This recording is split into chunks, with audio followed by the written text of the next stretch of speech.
ॐ अज्ञानतिमिरान्धस्य ज्ञानञ्जनशलाकया चक्षुरुन्मिलितं येन तस्मै श्रीगुरुवे नमः। हरे कृष्णा। तो हम करेंगे भगवत गीता अध्याय 11वां श्लोक संख्या 8।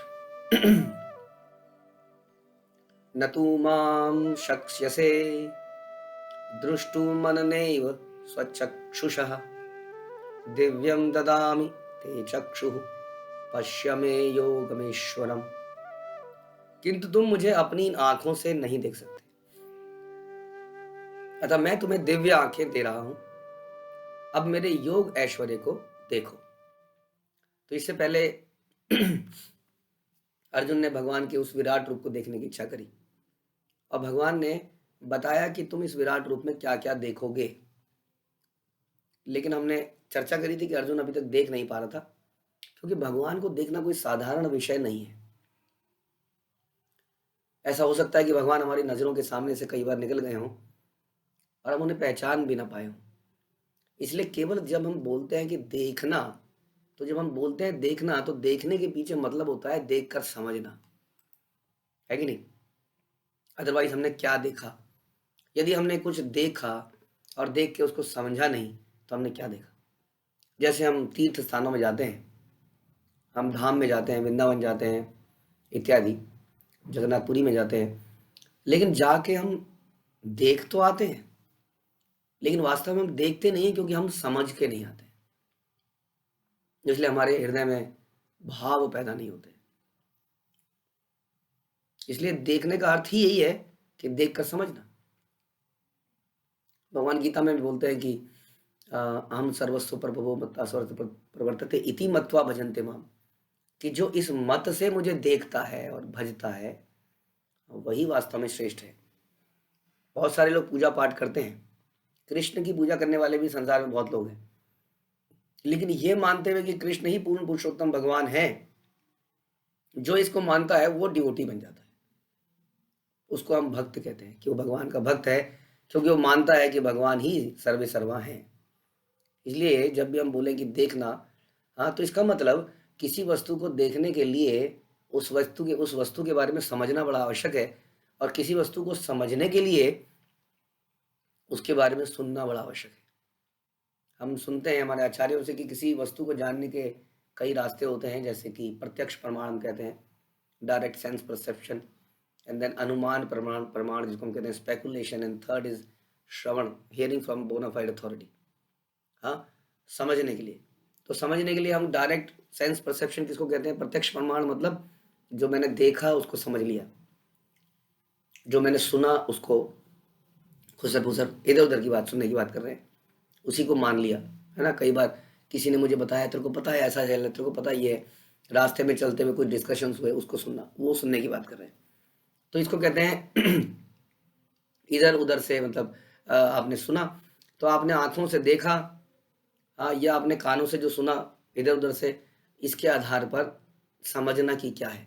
और हम चर्चा कर रहे थे कि कई बार लोग वृंदावन में जाते हैं, और अक्सर मैंने ऐसे खुद कमेंट सुने हुए हैं, बहुत गंदगी हो गई है, व्यवस्था नहीं है। तो बात सही है, गंदगी तो दिख रही है लोगों को, लेकिन उस धाम की महत्वता को नहीं देख पाते। उस चीज़ को नहीं देख पाते जो वहाँ पर छुपी हुई है। तो वो यानी कि डायरेक्टली यदि हम अपनी आंखों से देखते हैं और कहीं कहीं कहीं सुनाई बात को सुनकर किसी वस्तु को समझने का प्रयास करते हैं, तो हम उसकी वास्तविकता को नहीं समझ पाते, हम उसके डीप में नहीं जा पाते कि वास्तव में वो चीज़ क्या है। उसके लिए हमें प्रमाणिक स्रोत से सुनना पड़ता है, जो उस चीज़ के ऊपर अथॉरिटी है, जो जानता है, वो जब हमें बताता है तब हमें समझ में आता है, तब हम वास्तव में देखते हैं। इसलिए हम बोलते हैं ओम अज्ञान तिमिरांधस्य ज्ञानंजन शलाकया, कि गुरु हमें क्या करते हैं? गुरु हमें इन चमड़े की आंखों से जो नहीं दिखता है उसको दिखाते हैं शास्त्रों की आंखों से। तो ये शास्त्रों की आंखों से हर चीज को देखना बड़ा जरूरी है, क्योंकि हमारी आंखों में, जैसे है ना, कहते हैं ना कि सावन के अंधे को हरा ही दिखता है, हमारी आंखों के आगे बहुत कुछ पड़ा हुआ है। ऐसा आपने कभी फील किया होगा कि यदि हमें कुछ कार लेनी है तो वही कार हमें सड़कों में दिखने लगती है, हमें पर्टिकुलर प्रकार के कपड़े खरीदने हैं तो वही कपड़े हमें दिखने लगते हैं। यानी कि हम देखते भी वही हैं जैसी हमारी मनोस्थिति होती है। कहते हैं ना, या की भावना रहे जैसी। जिसकी भावना जैसी रहती है वो भगवान को भी उसी नज़र से देखता है। सोचिए, उसी नज़र से शिशुपाल ने देखा था, उसी नज़र से अर्जुन ने देखा था, कितना फ़र्क था देखने में। यानी कि देखना इतना इम्पोर्टेंट है। यानी कि जो मेरे दिमाग में चल रहा होता है, मैं चीज़ों को वैसे ही देखता हूँ। यदि मेरे दिमाग में नेगेटिविटी है, तो मुझे एक पॉजिटिव जगह में भी केवल गंदगी दिखाई देगी। मुझे सब गलत है, ये भी गलत है, वो भी गलत है, सब गलत है। और जिसके अंदर पॉजिटिविटी होगी, वो गलत जगह में भी सही चीज़ को बोल के कहता है, कितना अच्छा है यहाँ पर, ये बहुत कितना अच्छा है। यानी कि देखना बड़ा इंपॉर्टेंट है। इसलिए शास्त्र की नज़र से देखना पड़ा, क्योंकि हमारी आँखें, हाँ, हमारे विचारों से, हमारे गलत विचारों से टेंटेड है। सुरमा लगा हुआ है हमारी आँखों में, अलग-अलग प्रकार का, काम का सुरमा, क्रोध का सुरमा, लालच, ग्रीड, एन्वी, मोह, बहुत सारे चीज़ों का सुरमा लगा है, इसलिए हम चीज़ों को यथार्थ रूप में नहीं देख पाते हैं। इसलिए हम बोलते हैं, चक्षुदान दिल यही, जन्मे जन्मे प्रभु सही, दिव्य ज्ञान हृदय प्रकाशिता। गुरु क्या करते हैं? हृदय में दिव्य ज्ञान प्रकाशित करते हैं, हमें इस प्रकार चक्षु प्रदान करते हैं, उन चक्षुओं से हम देख पाते हैं। अर्जुन के गुरु यहाँ पर साक्षात भगवान ही हैं, हाँ, और भगवान की ही शिष्य परंपरा में, हाँ, गुरु जो है सेम बात रिपीट करता है जो भगवान बोलते हैं। तो गुरु कौन है? गुरु वही है जो वही बोलता है जो भगवान ने बोला। भगवान ने क्या बोला वो शास्त्रों में लिखा है। तो इस प्रकार से गुरु भी हमें ये दिव्य चक्षु प्रदान करते हैं, जो कि आज यहाँ पर अर्जुन को प्रोवाइड किए जा रहे हैं कि तुम मुझे अपनी इन आंखों से नहीं देख सकते। हाँ, हमारे बीच में, हमारे पास कई लोग आते हैं, can you show me God, क्या मुझे आप भगवान दिखा सकते हैं? ऐसा चैलेंज करते हैं ना, कितने लोग ऐसा बोलते हैं। बट वास्तव में उन्होंने अभी अपने जीवन में किसी को गुरु के रूप में स्वीकार ही नहीं किया है, तो कैसे वो देख लेंगे और कैसे सामने वाला दिखा देगा? सामने वाला आपके सामने भगवान को खड़ा भी कर देगा तो आप कहेंगे नहीं नहीं नहीं, ये कोई भगवान है? ये भगवान नहीं है। इसलिए कई बार हम विग्रह के सामने जाते हैं और उसको भगवान नहीं मानते, तो कैसे दिखाएं उनको? हाँ, भगवान कहते नहीं, सामने भी आ जाएं अगर हमारे, तो हो सकता है हमारे जीवन में कितनी बार भगवान आके चले गए हों और हम उन्हें पहचान नहीं पाए। क्यों? क्योंकि हमने शास्त्र और गुरु का के प्रति कभी समर्पण किया ही नहीं है। क्योंकि समर्पण नहीं किया है, इसलिए हमें भगवान नहीं दिखते हैं। इसलिए भगवान यहाँ कह रहे हैं, और अर्जुन ने समर्पण किया है। हमने गीता में पढ़ा कि कैसे अर्जुन भगवान को शरणागत होता है, दूसरे अध्याय के प्रारंभ में ही 7वें श्लोक में। तो यहाँ पर भगवान बोलते हैं, क्यों तुम मुझे देख नहीं सकते, अतः मैं तुम्हें दिव्य आंखें दूंगा, अब मेरे योग ऐश्वर्य को इससे देखो। श्रील प्रभुपाद लिखते हैं तात्पर्य में कि भक्त जो है कभी भगवान के ऐश्वर्यों के प्रति अट्रैक्ट नहीं होता है ना। जैसे एक बच्चा है, हाँ, या एक पत्नी है, वो अपने पति के ऐश्वर्यों से अट्रैक्ट नहीं होती कि ऑफिस में तुम कितने लोगों को लीड करते हो, हाँ, कितनी तुम्हारी सैलरी है। वो कहती है कुछ भी मुझे नहीं मतलब इससे, पापा पापा आपके साथ जाना है, कहीं घूमने जाना है। हाँ, उसको पापा का समय चाहिए, उसको पापा का प्रेम चाहिए, उसको पापा के ऑपुलेंस से कोई मतलब नहीं है। हाँ, होगा, आपकी सैलरी होगी, मैं क्या करूँ। ये बहुत बड़ा आजकल के परवरिश में एक समस्या खड़ी हो गई है कि माता पिता बहुत काम कर रहे हैं, बहुत पैसा आ रहा है, लेकिन बच्चों को वो चाहिए ही नहीं था, और ऐसा लग रहा है कि उन्हें कि हम बच्चों के लिए कर रहे हैं सारा काम, लेकिन बच्चों को कुछ और चाहिए था। तो वही उदाहरण यहाँ पर दे रहे हैं प्रभुपाद कि जिसको प्रेम होता है वो सामने वाले की शक्ति से अट्रैक्ट नहीं होता। जो शक्ति से अट्रैक्ट होता है वो यानी कि शक्ति को प्राप्त करना चाहता है, भोगना चाहता है। इसीलिए संसार में लक्ष्मी जी की पूजा करी जाती है, नारायण की पूजा उतने लोग नहीं करते हैं। इसलिए संसार में दुर्गा की पूजा ज़्यादा करने वाले लोग हैं, कृष्ण की पूजा करने वाले कम हैं। हाँ, ये सब भगवान की शक्तियाँ हैं वास्तव में। शिव जी भगवान के तमोगुण का कंट्रोल करते हैं। हाँ, वो भगवान का एक प्रकार का एक्सटेंशन है, शक्ति है। तो लोग शिव जी की, पार्वती की, लक्ष्मी जी की पूजा करने वाले अधिक हैं। तो लोग संसार में अधिकतर भगवान की इन शक्तियों से प्रभावित होते हैं, अब भगवान के ऐश्वर्य से प्रभावित होते हैं। लेकिन मैं कहता हूँ ये भी ठीक है अगर इस ऐश्वर्य से हमारे हृदय में भगवान के प्रति ये आता है कि यस, कृष्णा इज ग्रेट, और धीरे धीरे ये ऑपुलेंस, ये ग्रेटनेस, ये ऑ इन रेफरेंस प्रेम में बदल जाए। तो प्रारंभ में हो सकता है कि हमें सुनना पड़े भगवान की शक्तियों के बारे में, जैसा कि श्रीमद् भागवतम में हमें भगवान के क्रिएशन के बारे में बताती है कि भगवान ने संसार को क्रिएट कैसे किया है, how glorious, how great he is, जिसने सारे संसार को क्रिएट किया है, जिसने ब्रह्मा विष्णु महेश बनाए, जिसने कारुण दक्षाई विष्णु को बनाया, हाँ इत्यादि।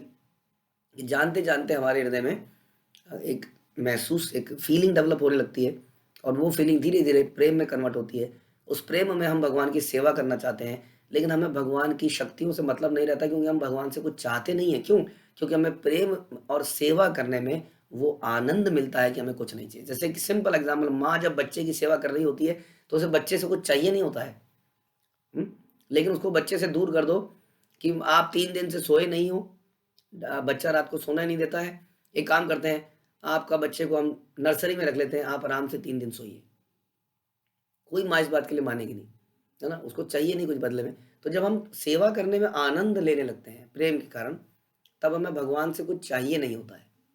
और ऐसे में भगवान का विराट रूप हमें अट्रैक्ट नहीं करता है, भगवान का विष्णु रूप भी हमें अट्रैक्ट नहीं करता है, क्योंकि ये सारे रूप भगवान की शक्तियों को दिखाते हैं और भक्त को भगवान की शक्तियों से कोई मतलब नहीं होता है। ऐसा हम सुनते हैं अपने आचार्यों के द्वारा कि एक बार भगवान जो है गोपियों के साथ नृत्य कर रहे थे, नृत्य करते करते भगवान अदृश्य हो गए और गोपियां भगवान को ढूंढने आई, गोपियां कि कहाँ है कृष्ण, और कृष्ण नारायण के रूप में सामने खड़े हो गए।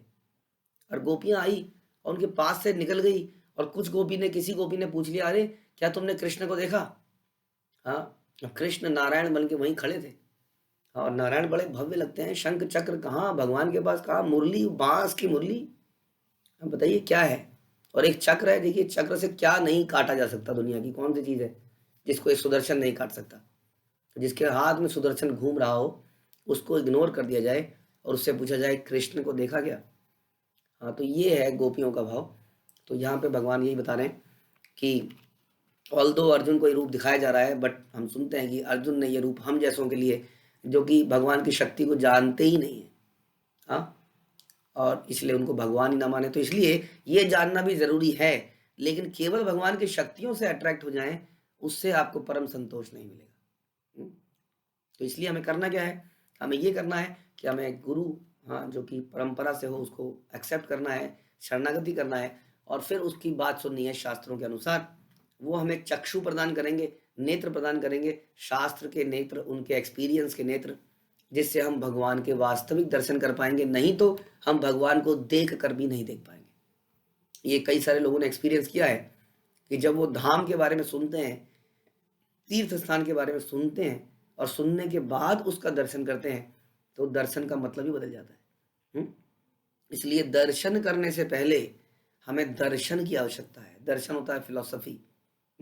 तो भगवान के दर्शन करने से पहले हमें इस फिलॉसफी को जानना बड़ा जरूरी है। तो यहाँ पर भगवान साक्षात गुरु का रोल अदा कर रहे हैं अर्जुन के, और भगवान की कही हुई बातों को रिपीट करने वाला व्यक्ति भी गुरु बन जाता है, और जो अपने आचरण से करके दिखाता है। तो हमें भी इन आंखों को बदलना होगा। हाँ, प्रभुपाद कह रहे हैं कि मन को बदलने के प्रयास मत कीजिए, आंखों को बदलिए, वो ज्यादा आसान है। हाँ, शास्त्रों की आंखों से देखिए, गुरु की आंखों से देखिए, मन एकदम से अपने आप बदल जाएगा। तो पहले इन आंखों को बदलें, क्योंकि जो हम देखते हैं उसका हमारी मानसिकता पर प्रभाव पड़ता है। और हमने आज सुना कि देखना मतलब कानों से देखना, श्रवण करना। हरे कृष्णा। श्रील प्रभुपाद की जय, भगवद गीता की जय।